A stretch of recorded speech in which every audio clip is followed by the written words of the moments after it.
আজকে আমাদের সাথে আমার গোপাল সোনাও কিন্তু ঘুরতে যাবে। তো চলো ফার্স্টে আমি রেডি হয়ে নিই। আমি ফার্স্টে হালকা করে রেডি হয়ে নিয়েছিলাম। আজকে যাব দিদির বাড়ি। তো আমি ফার্স্টে রেডি হয়ে নিয়েছিলাম। আর তারপরে কিন্তু আমি মাকে একটু হেল্প করেছিলাম শাড়ি ধরাতে। তো দেখো এখানে কিন্তু মার কুচি ধরাতে আমি মাকে হেল্প করছিলাম।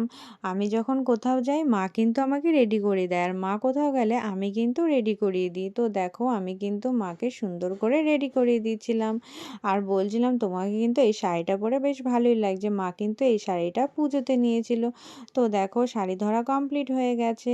তারপর আমি মাকে বলছিলাম আর কি কি করবো বলো। তারপরে দেখো মাকে আমি সুন্দর করে একটা ছোট্ট টিপ পরিয়ে দিচ্ছিলাম। মা বলল যে ভালো করে হয়নি। তো দেখো আবার কিন্তু খুলে আমি উপরে পরিয়ে দিলাম। আর মা বলছিল যে হালকা ঠান্ডা লাগছে, তার জন্য দেখো চাদরটা পরিয়ে দিলাম মাকে। তো দেখো এখন আমরা পুরো রেডি হয়ে নিয়েছি, এখন আমরা বেরাবো। তো দেখো মা আর আমি পুরো রেডি হয়ে নিয়েছি। এরপরে কিন্তু গোপালকে রেডি করার পালা। গোপালকে কিন্তু আমি দুপুরের পুজো কমপ্লিট করে কিন্তু রেডি করে রেখেছিলাম। এখন আমি গোপালকে কিন্তু এই বক্সটাতে ভরে নেব, কারণ ট্রেনে করে যাব, তো তার জন্য কিন্তু ঢুকিয়ে নিলাম গোপালকে। আর দেখো নিয়েছিলাম নারকেল আর পিঠে করার জন্য এই ব্রাশটা, কারণ আমরা করব পিঠে। তো দেখো আমি কিন্তু এখন ফুল রেডি হয়ে নিয়েছি। আমাদের ট্রেনের টাইম কিন্তু আগিয়ে এসেছিল, তার জন্য কিন্তু আমরা ঝটপট করে বেরিয়ে পড়েছিলাম। তো তারপরে কিন্তু আমরা ঝটপট করে বাড়ি থেকে বেরিয়ে টোটো করে নিয়েছিলাম।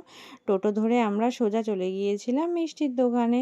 তো বাবা কিন্তু আগেই চলে গিয়েছিল মিষ্টির দোকানে। তো বাবা কিন্তু এখানে মিষ্টি করছিল আর আমি পরে গিয়েছিলাম। তো আমাদের মিষ্টি কেনা কমপ্লিট। আর এখান থেকে দইটা পাইনি, তো আমরা কিন্তু স্টেশনের একটা পাশের দোকান থেকে তারপরে দইটা নিয়ে নিয়েছিলাম।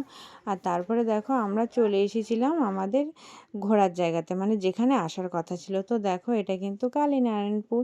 তো আমরা কিন্তু চলে এসেছি আমার দিদির বাড়িতে। তারপরে দেখো বিকেলবেলায় এসে আমি কিন্তু সন্ধে পুজো দিয়ে নিয়েছিলাম, গোপালকে কিন্তু সেবা দিয়ে নিয়েছি।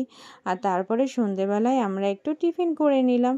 আর তারপরে কিন্তু অনেক গল্প করলাম সবাই মিলে। তো এইভাবেই সারাদিনটা মজা করে কেটে গেল।